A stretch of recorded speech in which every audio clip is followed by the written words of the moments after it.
Hi guys! Welcome back again to my YouTube channel. So today is Friday. Happy Friday sa inyong lahat guys. So yan ang aga-aga nating mag-vlog. Yes, talagang motivated ang lola ninyo sa pag-vlog ngayon. So ngayon guys, ang pag-usapan natin is yung mga bagong announcement for E9 visa. So ito mga sasabihin ko sa inyo ay for your reference or yung mga hindi pa aware na merong mga ganitong announcement. So actually yung mga announcement na ito guys ay last year pa.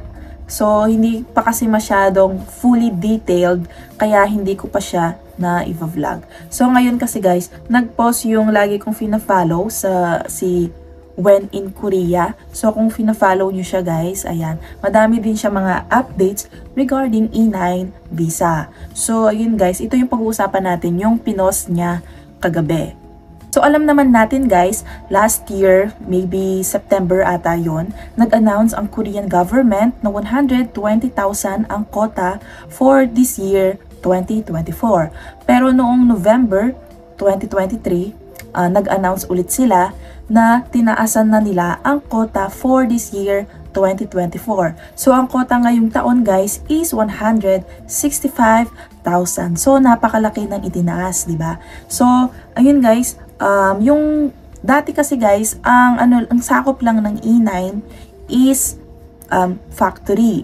So yun lang, family factory or yung mga malalaking company lang. Yun lang ang eligible na kumuha ng mga E9 visa or mga EPS worker.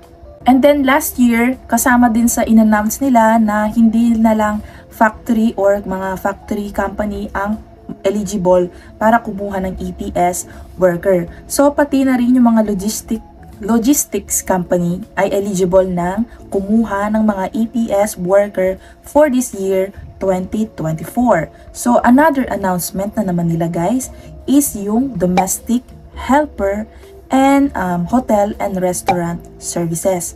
Yun ang nadagdag sa sakop ng E9 visa.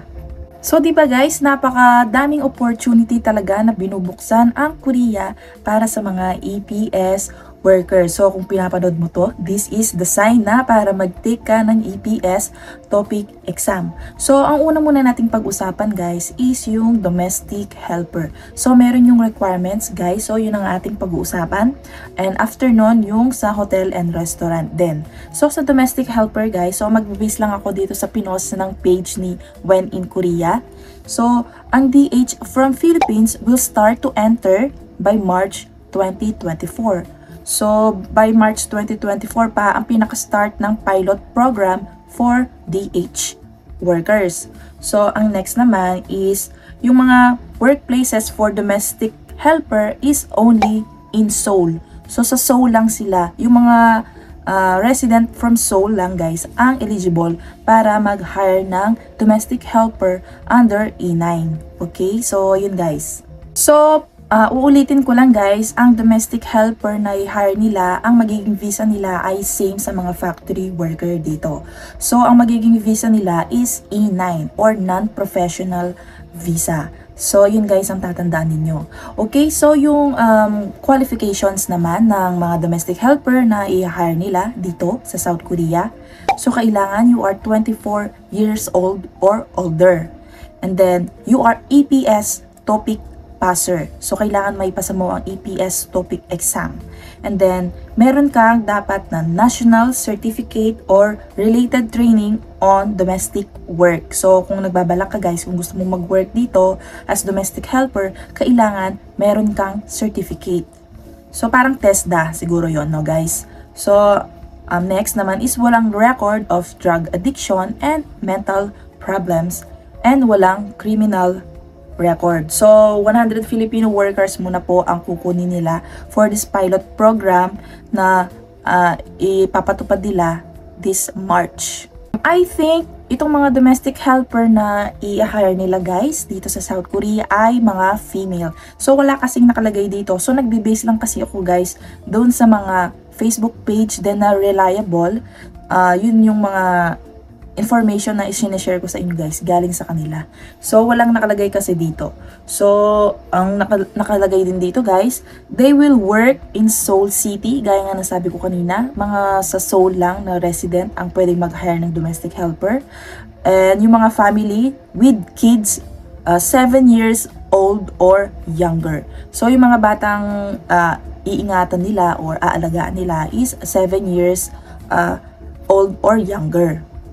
And ang sahod or basic minimum wage ng mga domestic helper na magtatrabaho dito sa South Korea ay 2,060,741 with accommodation and free services in Seoul capital. 'Di ba? Napakalaking basic, parang same lang sa dito sa mga factory worker, no? So, yun guys. Malaki din ang sahod ng mga domestic helper. So, kung ikaw ay nagbabalak na pumasok dito sa South Korea as domestic helper under E9 visa, kung wala ka pang certificate, so ngayon pa lang, mag-inquire ka na sa TESDA. So, ayun. Kung meron ka naman, good for you. So, yun. Hintayin na lang na merong EPS topic exam registration and may pasa ang exam. So, pag-usapan naman natin guys ay ang hotel and restaurant services na bagong opportunity na binuksan ng Korean government para sa mga EPS worker na nais makapagtrabaho dito sa South Korea. So guys, dito lang tayo magbe-base sa post ni When in Korea.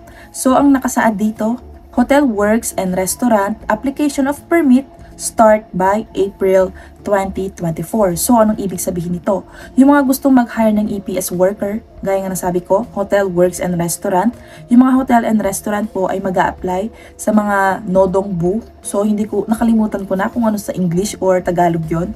So, sa Nodongbu, mag-a-apply sila ng permit para makapag-hire ng mga EPS worker. So, hindi po sila basta-basta makakapag-hire. So, kailangan din nilang mag-apply ng permit. Gaya po ng mga factory company dito.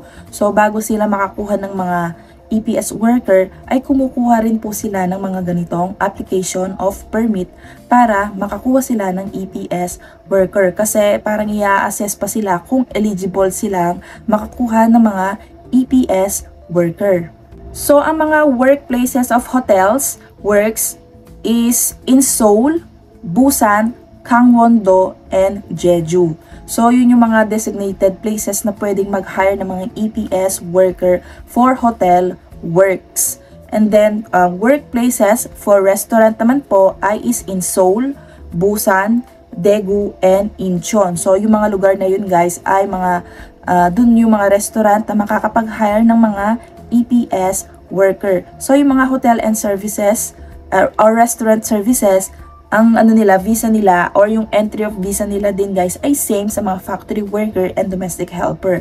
So, E9 visa din sila. So, kailangan nyo din maipasa ang EPS topic exam. So, dito guys, walang nakasaad kung ano yung mga qualification, kung ilang taon, kung female or male, or kung both, or kung kailangan din ng TESDA certificate. So, wala pa pong mga information na ganun na pinopost. So, maghintay lang po tayo. So, yung mga hotel, works, and restaurants will enter by month of July 2024. So, yun yung pinaka first entry ng mga unang batch na kukunin under hotel and restaurant services. So, ayun guys, by July 2024 sila darating dito.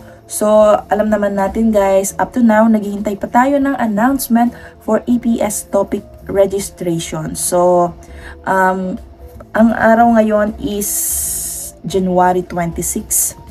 Maybe sana next week, no? Meron na tayong marinig na announcements galing kay DMW and HRD Korea guys. So, ayun, maghintay lang tayo.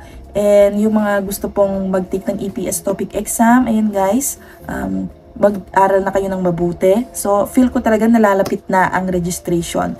So, yun, pagbutihin nyo sa pag-aaral, guys. So, yan, napakadaming opportunity na binuksan ng Korean government para sa mga EPS worker for this year 2024. So, sa mga batch ngayon, napakaswerte ninyo, di ba? So, ayun, guys. So, ayun, ang masasabi ko lang, pagbutihin nyo sa pag-aaral, pagtiyagaan ninyo, sipagan nyo lalo, And lahat naman ng paghihirap na yan guys, magiging worth it yan kapag nakapagtrabaho na kayo dito sa South Korea. So ayun lang guys, ang chika natin for today's video. So sana po ay malaki itong naitulong sa mga aspiring EPS worker na nanonood dito sa aking YouTube channel. So yun guys, sana kung nagustuhan nyo itong video na ito, please give it a thumbs up. And kung hindi ka pa nakakapag-subscribe sa aking YouTube channel, please subscribe to my YouTube channel and please click the notification bell para updated kayo sa mga video na i-upload ko dito sa aking YouTube channel. So, ayun guys, thank you for watching and see you on my next vlog. Bye!